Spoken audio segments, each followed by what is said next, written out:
Esta es una historia real de abuso de poder en una comunidad de vecinos, y lo que sucedió después dejó a todo el mundo en shock. Antes de continuar, dime en los comentarios si alguna vez has tenido problemas con una junta de vecinos o si has vivido una situación parecida. Y si te gusta este tipo de historias, suscríbete para no perderte los próximos videos. Ahora, prepárate, porque esto es lo que sucede cuando las personas equivocadas creen que pueden salirse con la suya. Esta es la historia de cómo una comunidad de vecinos intentó destruir la vida de un hombre y terminó destruyéndose a sí misma. Javier se mudó a Residencial Los Olivos buscando tranquilidad.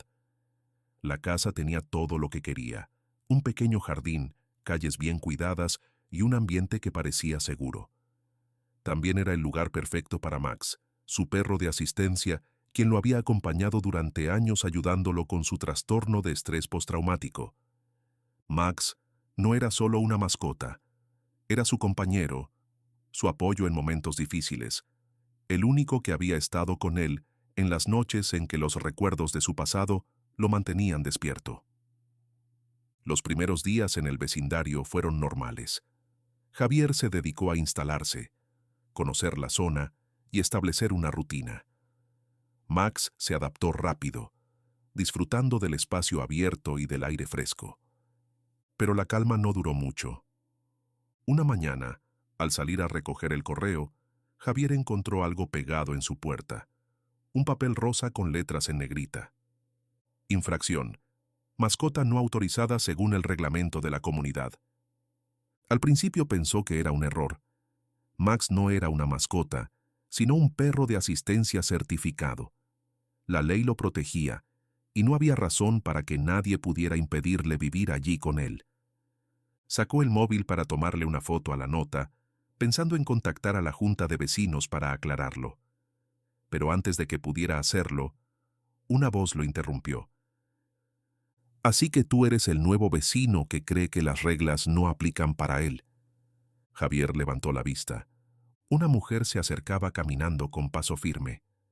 Llevaba ropa deportiva de marca, el cabello recogido en un moño perfecto y una expresión de autoridad que no dejaba espacio para la discusión. «Soy Verónica Martínez, presidenta del Comité de Normas de la comunidad». Su tono era el de alguien que estaba acostumbrada a dar órdenes y a que los demás las obedecieran. Javier, con la calma de alguien que ha tratado con personas mucho más difíciles en el pasado, sonrió cortésmente. «Encantado, Verónica. Soy Javier y este es Max, mi perro de asistencia». Intentó mostrarle los documentos que certificaban que Max era un perro de servicio registrado, pero Verónica ni siquiera los miró. «Aquí no permitimos perros grandes. Reducen el valor de las viviendas». La presidenta de la comunidad, Bárbara Torres, ha dejado muy claro que no vamos a tolerarlo. Javier sintió a Max sentarse a su lado, tranquilo, como siempre lo hacía cuando detectaba la ansiedad de su dueño. Max está protegido por la ley. No es una mascota, es un perro de asistencia. Verónica lo ignoró por completo. Sacó el móvil y empezó a tomar fotos de su casa, de su jardín, de Max. «Ya veremos. Esto no ha terminado». Dicho esto, se dio la vuelta y se alejó con la misma actitud con la que había llegado. Esa noche, Javier no pudo dormir. Sabía reconocer una amenaza cuando la veía. Había lidiado con situaciones tensas antes, pero esto era diferente. Se suponía que este era su hogar, su refugio. Pero ahora, todo indicaba que alguien había decidido convertir su vida en una pesadilla. A la mañana siguiente, al salir a su jardín, encontró algo aún peor. Su valla estaba pintada con aerosol rojo. Una sola palabra cubría la madera en letras enormes: «Infracción». Javier sintió un nudo en el estómago. Revisó la grabación de su cámara de seguridad y allí estaba ella. Verónica Martínez, a las 6 de la mañana, supervisando a un hombre mientras pintaba su propiedad. La pintura aún estaba fresca. Max, al acercarse a la valla, dejó pequeñas huellas rojas en la acera. Exactamente lo que ellos querían. Javier ya no tenía dudas. Esto no era un simple malentendido. Era una guerra, y ellos no tenían idea de con quién se estaban enfrentando. Estaba escribiendo un correo a la junta de vecinos cuando llamaron a su puerta. Al abrir, se encontró cara a cara con Bárbara Torres, la presidenta de la comunidad. Llevaba en las manos una carpeta gruesa llena de papeles. No lo saludó ni intentó ser amable. Simplemente le tendió los documentos con una mirada de superioridad. Señor Sánchez, en esta comunidad mantenemos ciertos estándares. Su tono estaba cuidadosamente medido, pretendiendo ser amigable, pero con una intención clara. Quizás le convendría más otro barrio. Javier sintió a Max apoyarse contra su pierna, ayudándolo a calmarse. Miró por encima del hombro de Bárbara y vio a Verónica en la acera, con el móvil en la mano grabándolo todo. Esperaban que reaccionara, que perdiera los nervios. Pero Javier había pasado años entrenándose para momentos como este. Tomó la carpeta con la misma expresión neutral que había usado en las sesiones del Congreso. Gracias por su preocupación, Bárbara. Revisaré esto detenidamente. Y luego, sin perder la compostura, lanzó la primera advertencia. Por cierto, la comunidad tiene seguro para cubrir violaciones a la ley de vivienda. El rostro de Bárbara se tensó por un breve segundo.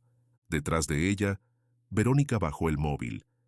Ellas aún no lo sabían, pero acababan de empezar una guerra que jamás podrían ganar. Javier cerró la puerta y escuchó a las dos mujeres susurrar frenéticamente. Max lo miró con esos ojos atentos que parecían entenderlo todo. Javier le rascó la cabeza. No te preocupes, amigo. No tienen idea de lo que les espera. Esa noche, más vecinos reportaron daños en sus propiedades. Extrañamente, todos los incidentes ocurrieron en casas cercanas a la de Javier. Primero, un automóvil apareció con los neumáticos rajados. Luego, una fachada amaneció cubierta de pintura. En el grupo de WhatsApp de la comunidad, Verónica y Bárbara no tardaron en señalar a Javier como un vecino conflictivo que no respetaba las normas del barrio. Javier observaba todo con calma. Sabía que estaban tratando de aislarlo, de convertirlo en el problema.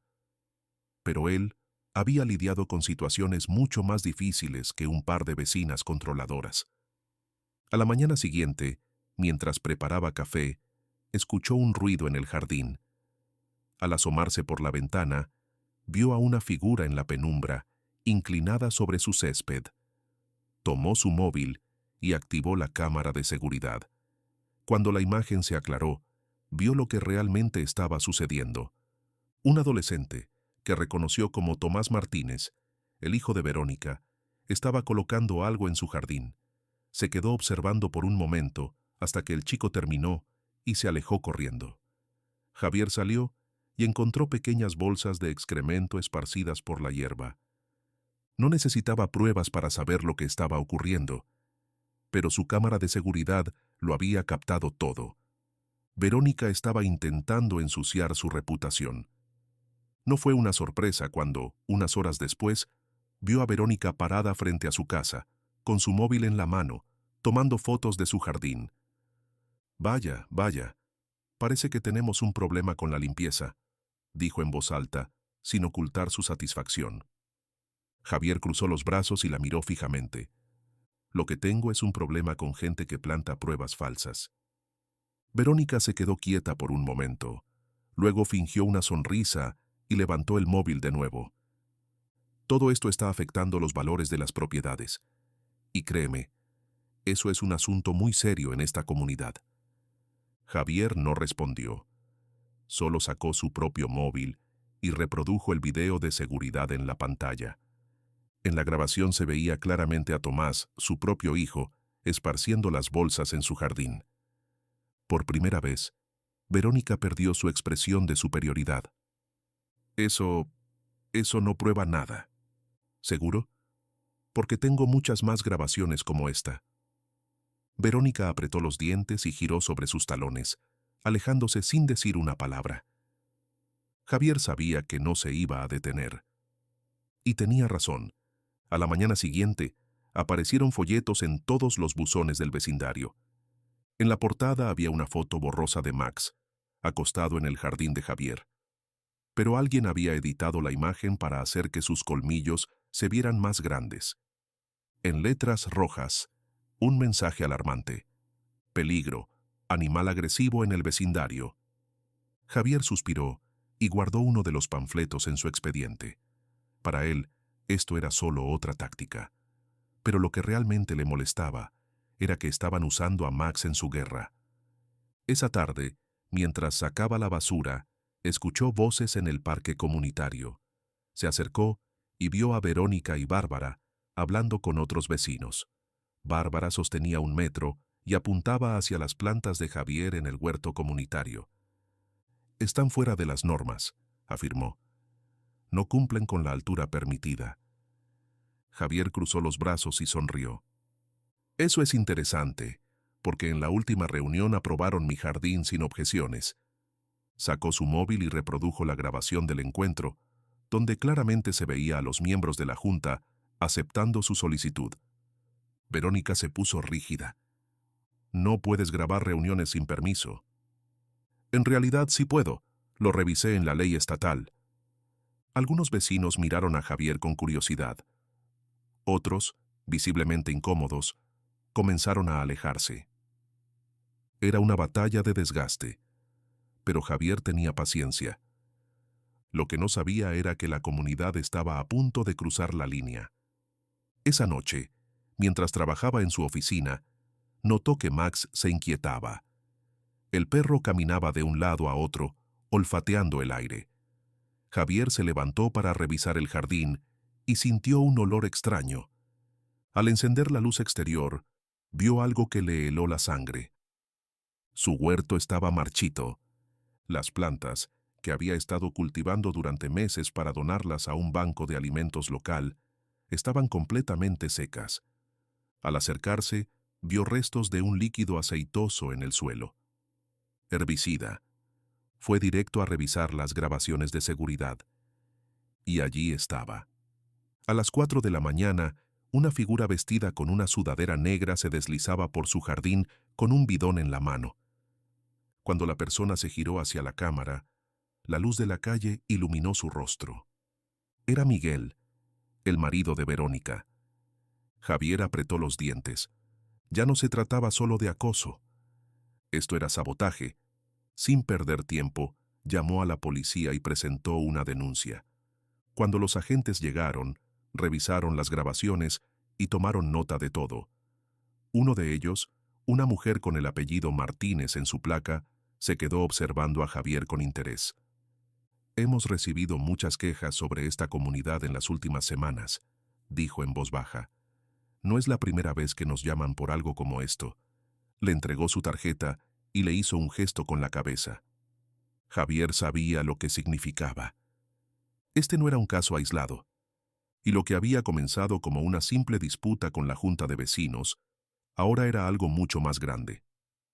A la mañana siguiente, Verónica organizó una reunión urgente en su casa. Javier observó desde su ventana cómo los vecinos entraban. Algunos miraban a su puerta con expresión incómoda, otros parecían ansiosos por saber qué pasaría.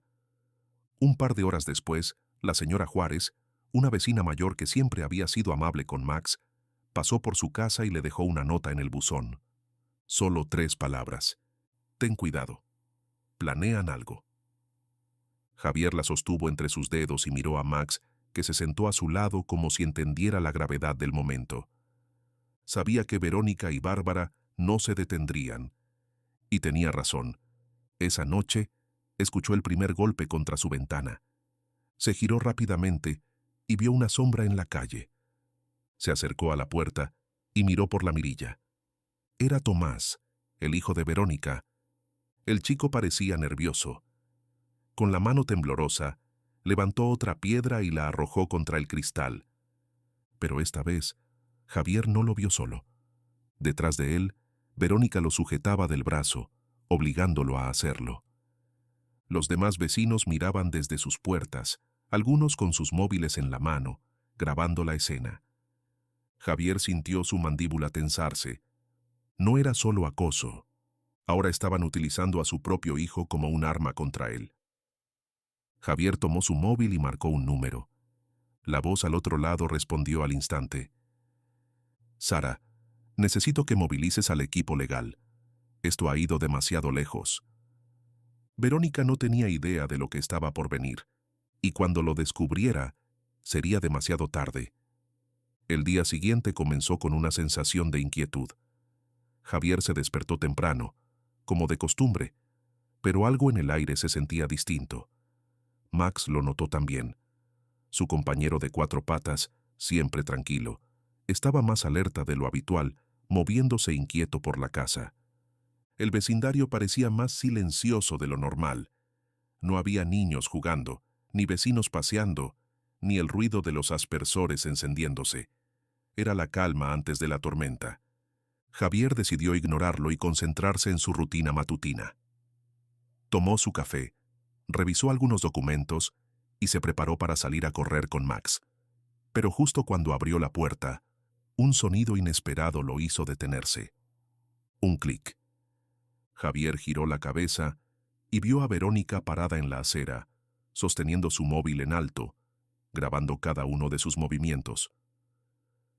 Documentando todo para la comunidad, dijo con una sonrisa forzada. Javier ya estaba acostumbrado. No le sorprendía que siguiera con su acoso, pero lo que sí le llamó la atención fue lo que vio detrás de ella. Miguel, su marido, estaba de pie en el jardín, con los brazos cruzados y una expresión tensa en el rostro. A su lado, Tomás miraba al suelo, evitando hacer contacto visual con Javier. Algo estaba mal. Max también lo sintió. Se mantuvo pegado a su lado, en una postura de alerta. Javier le lanzó una última mirada a Verónica y continuó con su camino. Pero la sensación de peligro no desapareció. Más tarde, al regresar de su entrenamiento, encontró algo inusual en el buzón. Una carta sin remitente, con una sola frase escrita en letras mayúsculas. Debiste haberte ido cuando aún podías. Javier la sostuvo entre sus dedos, analizándola con cuidado. Ya no era una simple disputa con la junta de vecinos. Esto se estaba convirtiendo en algo más, pero todavía no sabía hasta dónde estaban dispuestos a llegar. Esa noche, cuando el sol comenzó a ocultarse, el ambiente en el vecindario se volvió aún más tenso. Javier estaba en su sala revisando unos documentos cuando Max comenzó a gruñir.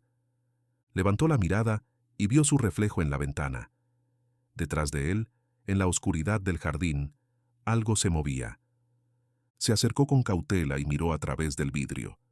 En la acera, Miguel se encontraba de pie, con los brazos cruzados. No llevaba su habitual sudadera negra ni intentaba esconderse. Simplemente estaba allí, observándolo. Pero lo que realmente le heló la sangre fue lo que vio en su mano. Un arma. Antes de que Javier pudiera reaccionar, todo pasó en cuestión de segundos. Un disparo. El sonido retumbó en la quietud de la noche como un trueno. El grito de Max rompió el aire, un sonido de puro dolor que paralizó a Javier por un instante.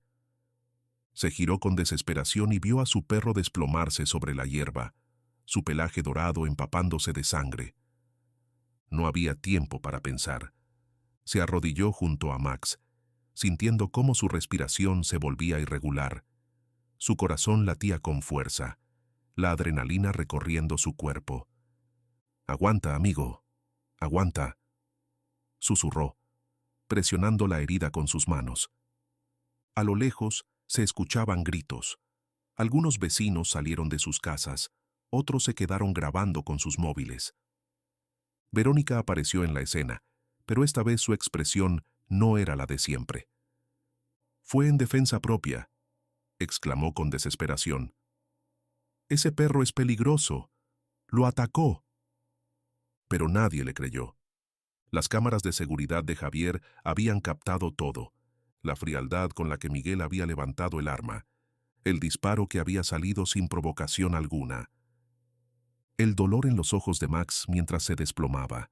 Javier sacó su móvil con manos temblorosas y marcó un número que jamás pensó que tendría que usar. «Sara, necesito al equipo legal. Ahora». La voz en el otro lado de la línea se endureció de inmediato. «¿Qué ha pasado?». Le dispararon a Max. Un silencio corto, seguido de una respuesta rápida. «Voy en camino». Pero lo que Javier no sabía era que, en ese momento, la historia ya estaba fuera de su control. Uno de los vecinos, un joven que siempre había parecido neutral en el conflicto, subió la grabación del disparo a Internet. El video comenzó a difundirse a una velocidad impresionante. En cuestión de minutos, se había vuelto viral. Los titulares comenzaron a aparecer en redes sociales. «Disparan a perro de asistencia en disputa vecinal». El abuso de poder en comunidades de vecinos llega demasiado lejos. Un perro inocente atacado por reglas absurdas. Pero lo que realmente hizo que el caso explotara fue otro detalle. En cuestión de horas, alguien reconoció a Javier, y entonces los titulares cambiaron. «Le disparan al perro de un congresista». Verónica y Miguel no lo sabían, Bárbara tampoco. Ninguno de ellos tenía idea de que el hombre al que habían estado acosando durante semanas no era solo un vecino más. Era un legislador con conexiones en los niveles más altos del poder, y ahora toda la nación estaba mirando. Esa noche, mientras Max luchaba por su vida en la sala de emergencias veterinarias, los medios de comunicación acampaban frente a Residencial Los Olivos. Reporteros, activistas de derechos de los animales, cámaras de televisión. Verónica intentó hablar con la prensa, pero en cuanto abrió la boca, una periodista le hizo la pregunta que nadie quería responder. ¿Es cierto que intentaron expulsar a Javier Sánchez por tener un perro de asistencia? Verónica se quedó en blanco. A su lado, Bárbara intentó intervenir. «Nosotros solo queríamos mantener la armonía de la comunidad». Pero la periodista la interrumpió con otra pregunta aún más directa. ¿Y creen que dispararle a un perro de asistencia es parte de esa armonía? El rostro de Bárbara perdió todo color. El escándalo estaba fuera de su control. Miguel fue arrestado esa misma noche. Verónica intentó salir a pedir disculpas, pero nadie la escuchó. El caso llegó al Congreso. Javier, con los ojos aún cansados por las noches en vela junto a Max en el hospital veterinario, se presentó en una sesión especial para hablar sobre el abuso de poder en comunidades de vecinos. Mostró los documentos, los videos de acoso, las pruebas de cómo la junta vecinal había multado a personas mayores, discriminado a vecinos por su origen y manipulado normas para su propio beneficio. La historia de Max se convirtió en un símbolo. Verónica perdió su puesto en la junta. Bárbara renunció para evitar una investigación más profunda. La comunidad de Residencial Los Olivos, antes un ejemplo de exclusividad y control, se convirtió en un caso de estudio sobre cómo no gestionar un vecindario. Un mes después, cuando Max finalmente pudo volver a caminar, Javier lo llevó de regreso a casa. Los vecinos que antes lo habían evitado, ahora lo saludaban con respeto. Algunos incluso se acercaron a disculparse. Pero la casa de Verónica estaba vacía. Había puesto su casa en venta, pero nadie quería comprarla. Javier se detuvo en la acera por un momento, viendo cómo las cortinas de la casa que antes había dominado el vecindario ahora permanecían cerradas. Max se sentó a su lado, moviendo la cola con tranquilidad. El barrio había cambiado, y él también.